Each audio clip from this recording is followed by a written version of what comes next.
अस्सलाम वालेकुम दोस्तों, मेरा नाम कदस भट्ट है। आज का न्यूज़ बुलेटिन मैं आपकी खिदमत में पेश करूंगा। उमैर मुनीर की तबीयत कुछ अपसेट है। आप सब दोस्तों से रिक्वेस्ट है कि आप उनकी सेहतयाबी के लिए दुआ करें ताकि कल से वो आपको क्रिप्टो न्यूज़ से मुतल्लिक अपडेट करें। अब मैं सबसे पहले आपको बताता हूं, अगर आपके जहन में न्यूज़ बुलेटिन का स्टार्ट करने से पहले आपके जहन में अगर ये क्वेश्चन है कि यार ऐसी कौन सी वजह है कि मार्केट एकदम फिर जब क्रैश की मई के बाद अभी अभी मार्केट क्यों दोबारा जो है वो बुलिश हो गई है, और ये कितनी बुलिश हो है, कितनी ऊपर जा सकती है, करेक्शन का क्या टाइम है, उसको मैं थोड़ा सा डिस्कस करूंगा। फिर चार्टिंग वगैरह करूंगा और एक मैं आपको स्टेबल कॉइन से मुतल्लिक अपडेट दूंगा, बड़ी इंपॉर्टेंट, उसको आपने सुनना है। लास्टली मैं आपको कार्डानो से मुतल्लिक जो स्कैम हो रहा है वो उससे मुतल्लिक आपको आगाह करूंगा। ये जो मैं इंफॉर्मेशन आपको कार्डानो से मुतल्लिक दूंगा वो आपने यूं समझ लें कि यूनिवर्सल इंफॉर्मेशन है स्कैम से बचने के लिए। तो सारी इंफॉर्मेशन को आपने बड़ी गौर से मेरी से सुनना है और समझना है। सबसे पहले स्क्रीन की तरफ आए तो मार्केट बुलिश क्यों हुई है एकदम, जब 28,000 को बिटकॉइन ने क्रॉस किया, सारे आल्ट कॉइन जो थे वो ब्लीड कर रहे थे, तो एकदम क्या वजह बनी है कि मार्केट ऊपर आना शुरू हो गई। तो सबसे जो बड़ी मेजर वजह वो आपको पता है कि जैसे ही चाइना ने माइनर्स के ऊपर क्रैकडाउन किया तो बिटकॉइन का हैश रेट डाउन हो गया। और आपको पता है सिर्फ बिटकॉइन ही माइनिंग, जितने proof of work consensus system के क्रिप्टो कॉइन्स हैं सबकी माइनिंग जो है वो ऑलमोस्ट डाउन होगी, क्योंकि माइनिंग के ऊपर चाइनीज का बहुत बड़ा पार्टिसिपेशन है, उनका बहुत बड़ा कंट्रोल था। तो आहिस्ता आहिस्ता वक्त के साथ साथ जितने भी माइनर्स थे जो चाइना में लोकेट कर रहे थे उन्होंने अपने आप को रीलोकेट किया दूसरी कंट्रीज में, यानी माइनिंग जो है वो उनकी हैश रेट जो है वो रिकवरी की तरफ आना शुरू हुई। और अब तक मेरा ख्याल है माइनिंग हैश रेट जो है ऑलमोस्ट 100% जो है वो रिकवर हो चुकी है। तो एक तो ये बहुत बड़ी मेजर वजह है मार्केट को दोबारा बुलिश करने के लिए, उसमें मोमेंटम लाने के लिए। दूसरी वजह, मेन वजह, चूंकि बिटकॉइन की डोमिनेंस रहती है, बिटकॉइन अगर नीचे जाता है तो एक पूरी मार्केट में फियर फैला देता है, अगर ऊपर जाता है तो पूरी मार्केट में ग्रीड पैदा करता है। तो जब मार्केट मिड में क्रैश हुई तो जो छोटे मोटे रिटेलर्स थे, छोटे मोटे वीक हैंड्स थे, जिन्होंने प्रॉफिट की नजर में या शॉर्ट टर्म प्रॉफिट की नजर में इन्वेस्टमेंट की थी, उन्होंने बिटकॉइन सेल करना शुरू कर दिया। इवन तो कई लोग जो है उन्होंने खौफ में बिटकॉइन को सेल करना, लॉस में सेल करना शुरू कर दिया। तो इसका मतलब यह है कि बिटकॉइन के जो वीक हैंड्स है, बिटकॉइन उनसे निकल के जो बड़े बड़े रिच इन्वेस्टर्स या रिच ऑर्गेनाइजेशन थे उनके पास जाना शुरू हो गया। और आपने अक्सर देखा होगा, मेरा ख्याल है 21 से लेके 26 तक अगर आप थोड़ा गूगल पे सर्च करें तो आपको पता होगा कि मेजर कंपनीज ने दोबारा बिटकॉइन को बाय किया। हम जैसे रिटेलर से जिन्होंने खौफ में आके जो है वो सेल कर दिया था। तो एक तो मेजर वजह यह है कि बिटकॉइन में जो है वो अच्छे स्ट्रॉन्ग हाथों की तरफ गया। जब बिटकॉइन स्ट्रॉन्ग हाथों की तरफ गया तो बिटकॉइन में ना सिर्फ कॉन्फिडेंस आया बल्कि पूरी क्रिप्टो मार्केट में कॉन्फिडेंस आना शुरू हो गया। और अभी यह सिलसिला जारी है, आगे जाकर मैं आपको बताता हूं वो कैसे मैं कह रहा हूं। तीसरा अभी जो है माइनर ने अपना बिटकॉइन सेल करना जो है वो छोड़ दिया। जैसे ही नीचे गया तो माइनर जो है वो इतने, हम जैसे रिटेलर की तरह वो शॉर्ट प्रॉफिट के ऊपर नजर रख के नहीं बैठे हुए, जितना वो नीचे जाता गया उन्होंने अपनी जो सेलिंग थी उसको होल्ड कर दिया। अब अगर आप दोबारा चार्ट की तरफ आए, एक और चार्ट की तरफ, ये क्रिप्टो क्वांट के साइंटिस्ट है, इन्होंने डाटा एनालिस्ट करके बताया कि बिटकॉइन ने अपनी 50,000 वैल्यू को जो सेंटिमेंटल थी उसको ब्रेक कर दिया। गो के अभी बिटकॉइन फिर नीचे आ गया 50,000 से। लेकिन बताना ये चाह रहे हैं कि माइनर्स के रिजल्ट जो है इस साल के ऑल टाइम हाई है, यानी माइनर्स जो हैं जो माइनिंग करते हैं बिटकॉइन वगैरह की, उसके बाद वो सेल करके अपने प्रॉफिट को कैश आउट करते हैं। तो इस साल की जो माइनिंग रिजर्व है, यानी माइनर जो सेल नहीं कर रहे हैं, वो ऑल टाइम हाई को टच कर रहे हैं। दूसरी पॉजिटिव न्यूज के मार्केट, जो मैंने आपको कहा था ना कि मार्केट ऊपर अभी जाएगी या करेक्शन करेगी, तो उसके स्टेटिस्टिक्स भी आपको नजर आ रहा है। ये लिखा आपको नजर आ रहा है, stable coin reserves near all time high, यानी क्रिप्टो जो एक्सचेंजेस हैं उनके ऊपर जो स्टेबल कॉइन का इनफ्लोज है, उनके जो रिजर्व्स हैं वो ऑल टाइम हाई को टच कर रहे हैं। और ये किस चीज को साइन करते हैं, जब भी एक्सचेंज जो क्रिप्टो एक्सचेंजेस होते हैं उनमें स्टेबल कॉइन इकट्ठा होना शुरू हो जाता है, तो इसका मतलब यह है कि जो बड़ी बड़ी कंपनीज हैं, जो रिटेलर्स हैं, जो इन्वेस्टर्स हैं, वो अब बाइंग करना चाह रहे हैं। जरूरी नहीं वो बिटकॉइन में करें, वो आल्ट कॉइन में भी कर सकते हैं। तो जब कभी आपको स्टेबल कॉइन का रिजर्व जो है क्रिप्टो एक्सचेंजेस में कम फील हो, तो इसका मतलब यह है बाइंग की बजाय लोग जो है वो सेलिंग का जो है वो ट्रेंड पकड़ने लगे हैं। तो चूंकि अभी तक ट्रेंड जो है रिजर्व हाई है, इसका मतलब यह है कि ये जितने स्टेबल कॉइन है इनका कोई ना कोई क्रिप्टो कॉइन जो है इन्वेस्टर ने, जिसने ये स्टेबल कॉइन होल्ड किया हुआ है या स्टोर किया हुआ है, उसने बाय करना है। अब आते हैं चार्ट्स की तरफ। चार्ट में सबसे पहले लूना की तरफ आते हैं। लूना एकदम सरप्राइज किया विद इन 1 और 2 वीक।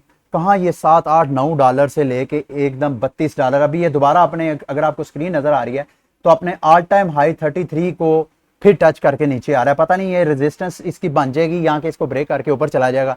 लेकिन आपके जहन में ये क्वेश्चन हो सकता है कि लूना को मतलब क्या वजह है इसकी बैकग्राउंड के पीछे जिस वजह से इसकी प्राइस में स्पाइक आया। अगर आपने मेरा स्टेबल कॉइन से मुतल्लक मेरी वीडियोस देखी हैं जिसमें मैंने आपको कहा था कि आपने यूएसडीटी में स्टेबल कॉइन में अपने इन्वेस्टमेंट नहीं रखनी है लॉन्ग टर्म के लिए, क्योंकि USDT is the most corrupt unregulated stable coin in crypto market. तो वो किसी वक्त भी आपको एक सरप्राइज दे सकती है और ये सरप्राइज नुकसान और अफसोस वाला आपके साथ हो सकता है। तो मैंने आपको रिकमेंड किया था कि आपने यूएसडीटी में नहीं रखना। तो लूना की जो बैकग्राउंड मुझे नजर, एक तो इनके कॉन्ट्रैक्ट होते हैं, चूंकि लूना भी एक इकोसिस्टम है, ब्लॉकचेन इकोसिस्टम है जैसे इथेरियम है, जिसके ऊपर गेमिंग टोकन लॉन्च हो सकते हैं, डीफाई टोकन्स लॉन्च हो सकते हैं, एनएफटी, बिल्कुल इथेरियम की तरह का ही ये लूना ब्लॉकचेन इकोसिस्टम है। दूसरा जो मेरी नजर में मेजर फैक्टर है इसको बूम देने के लिए, वो इनका स्टेबल कॉइन है। इनका स्टेबल कॉइन यूएसटी है गालबन। अब आते हैं बिटकॉइन की तरफ। बिटकॉइन मैंने आपको बताया था कि 50,000 इसका जो है रेजिस्टेंस है। अगर ये 50,000 को क्रॉस करके ऊपर चला जाता है तो बिटकॉइन को हम दोबारा जो है देख सकते हैं कि वो ऑल टाइम हाई नया बना सकता है, 64,000 को भी। इथेरियम की बात करें तो इथेरियम को रेजिस्टेंस नजर आ रही है, ये मैं 1 डे का चार्ट आपको नजर आ रहा है स्क्रीन पे। तो पिछले कई दिनों से इथेरियम जो है ये देखें रेजिस्टेंस को बनाता आ रहा है, कभी ब्रेक आ रहा है, कभी बनाता आ रहा है। तो इथेरियम यहाँ पे फंसा हुआ है। कोई ना कोई इसके फंडामेंटल जो है, कोई ना कोई न्यूज़ आएगी तो इसको ब्रेक करेगा। अभी तक वो जो 5 प्रोटोकॉल इन्होंने अपग्रेड किए थे उसके बाद इसने बूम पकड़ा है। अब और कोई न्यूज़ आती है, अब मैं भी उसको देख रहा हूँ, जैसे ही मैं कोई न्यूज़ आएगी तो मैं उस हवाले से आपको अपडेट करूँगा। इसके बाद आ जाते हैं जी, एक चीज़ मैं कार्डानो की तरफ जाने से पहले आपको बता दूं, आपने वो जो मेरी स्टेबल कॉइन वाली वीडियो देखी है उसमें मैंने आपको बताया कि ना सिर्फ यूएसडीटी बल्कि यूएसडीसी के बारे में भी जो एनालिस्ट हैं, जो क्रिप्टो पे नजर रखने वाले बाखबर लोग हैं, वो कहते हैं कि यूएसडीसी भी कॉइन बेस के साथ मिलके मार्केट को मैनिपुलेट करने में मतलब यूएसडीटी का साथ देता रहा। तो अभी और साथ ना ही उसके जो रिजर्व हैं वो डॉलर पेस्ड हैं।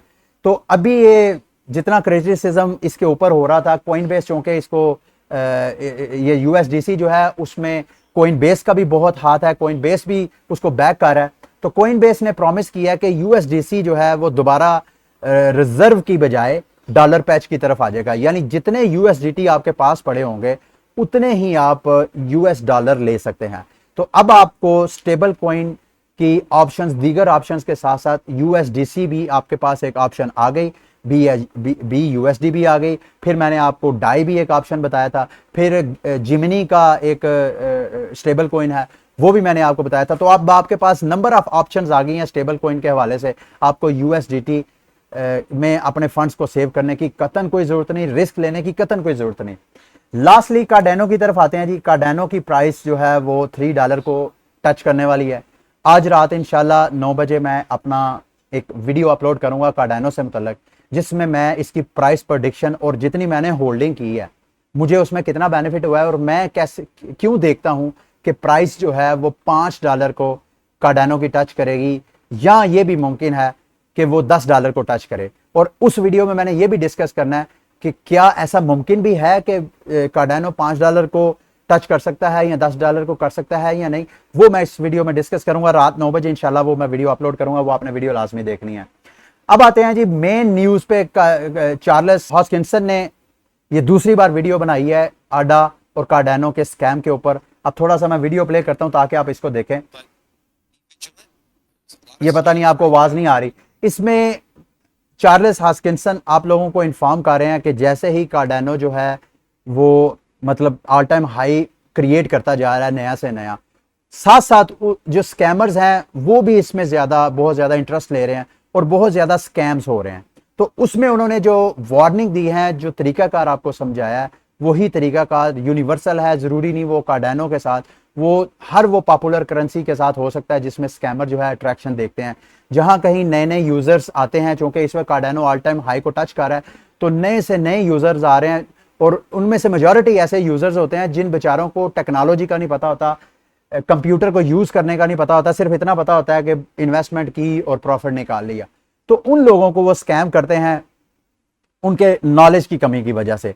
सबसे पहले तो जब कभी भी आपने गिव अवे के मैसेज देखने हैं, गिव अवे के मैसेज किस तरह के होते हैं, आपको ट्विटर, फेसबुक, आपको टेलीग्राम, इवन यूट्यूब पे मुख्तलिफ ऐसी लिंक्स वगैरह मिल जाएंगे, ऐसी वीडियोस मिल जाएंगी, ऐसी पोस्ट मिल जाएंगी जिसमें वो आपको कहेंगे कि आप हमें 1000 कार्डानो दें, हम आपको 2000 कार्डानो करके देंगे, 5000 कार्डानो दें, आपको 10,000, यानी जितना आप कार्डानो देंगे या कार्डानो की जगह कोई भी करेंसी देंगे, क्रिप्टो करेंसी, उसके बदले में वो आपको डबल करके देंगे। तो इस तरह का स्कैम के चक्रों में कभी नहीं आना। कोई भी ऐसा सिस्टम नहीं है, कोई भी ऐसी टेक्नोलॉजी नहीं है जो आपको मतलब आप उनको 1 लाख कॉइन दें तो वो बदले में आपको 2 लाख कर दें, ऐसा कोई भी सिस्टम नहीं है। अगर आपको कोई ऑफर करता है तो वो स्कैम है, आपने ऐसा नहीं करना। दूसरा किस्म का स्कैम ये है कि वो आपको ये कहते हैं कि आप वो फलां सॉफ्टवेयर जो है वो डाउनलोड करें, उसका लेटेस्ट वर्जन डाउनलोड करें, और साथ आपको खौफ दिलाते हैं कि अगर आपने वो डाउनलोड ना किया तो आपके जो फंड्स पड़े हुए हैं वो सारे ज़ाया हो जाएंगे। तो कार्डानो का एप्लीकेशन है ड्यूडलस, वो उसके बारे में बहुत ज़्यादा जो है वो पोस्ट बनाई, स्कैमर्स ने पोस्ट बनाई कि ड्यूडलस का जो है वो लेटेस्ट अपग्रेड आया है, जो कि ये इनका जो अलांजो हार्ड फोर्क है उसको सपोर्ट करता है, तो आप पुराने को अनइंस्टॉल करके ये हमारा डाउनलोड करें। तो जैसे ही वो डाउनलोड करते हैं तो वो उसको कहते हैं कि यहाँ पे अपने वॉलेट को रीस्टोर करें। तो वो तो यही समझते हैं कि शायद ये ड्यूडलस का वॉलेट है, सॉफ्टवेयर है। तो आपने ऐसा कोई काम नहीं करना। अगर आपने ड्यूडलस करना है तो सबसे पहले प्ले स्टोर में जाके उसके रिव्यूज पढ़ें, उसके ये देखें कितनी बार वो डाउनलोड हो चुका है, और कोशिश करें कि जो कार्डानो की अपनी वेबसाइट है उस वेबसाइट को आप वहां से डाउनलोड करें। और वेबसाइट की निशानी ये होती है, ये अगर आपको नजर आ रहा है यहाँ पे ये लॉक बना हुआ है, अगर आप विंडोज के ऊपर यूज कर रहे हैं तो यहाँ पे ग्रीन कलर का आपको नजर आएगा लॉक किस्म का, तो ये कनेक्शन इज सिक्योर। तो आपने इस तरह वेबसाइट को सिक्योर वेरीफाई करना कि वेबसाइट जेन्युइन है या नहीं है। इसी तरह और स्कैम्स आते हैं कि आपको वो कहते हैं जी कि आप मतलब हमें अपनी प्राइवेट कीज वगैरह दें, हम आपको अकाउंट टॉप अप कर देते हैं। तो आपने इस तरह के स्कैम्स के चक्रों में नहीं फंसना। ये सिर्फ कार्डानो के लिए नहीं है, ओवरऑल पूरी क्रिप्टो करेंसी से मतलब जिसको भी आपने होल्ड किया है, तो आपने स्कैमर्स के झांसे और लालच में नहीं आना। कोई बंदा भी आपको यहाँ पे कोई ऐसा डबल शाह नहीं है क्रिप्टो मार्केट में जिसको आप दें और 3 माह 6 माह बाद वो आपको डबल करके दे दे। तो इस बारे में जितनी एहतियात करेंगे उतने ही आपके फंड्स वगैरह सेव रहेंगे। अगली वीडियो तक के लिए मुझे इजाज़त दें। उम्मीद करता हूँ कि उमैर जो है सेहतयाब होके तो दोबारा आपके साथ इंगेज होगा। अल्लाह हाफिज़।